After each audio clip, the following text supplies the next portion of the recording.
நம்ம திருவள்ளூர் மாவட்ட செய்திகள். திருவள்ளூர் அரசு மருத்துவக் கல்லூரி மருத்துவமனை மகப்பேறு உயர் சிகிச்சை மையம் மற்றும் அறுவை அரங்க கூடம் தொடக்க விழா இன்று 2/2/2024 அன்று நடைபெற்றது.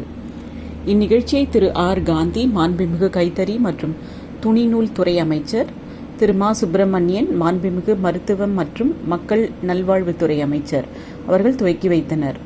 திருவள்ளூர் மாவட்ட ஆட்சியர் திரு தா பிரபு சங்கர், திரு கே ஜெயக்குமார் எம்பி, திரு வி ஜி ராஜேந்திரன் எம்எல்ஏ, திரு எஸ் சந்திரன் எம்எல்ஏ, திரு ஆ கிருஷ்ணசுவாமி எம்எல்ஏ, திருவள்ளூர் நகர்மன்ற தலைவர் திருமதி உதயமலர் பொன்பாண்டியன் மற்றும் திமுக நிர்வாகிகள் கலந்து கொண்டு சிறப்பித்தனர். எம்பி ராஜா செய்தியாளர்.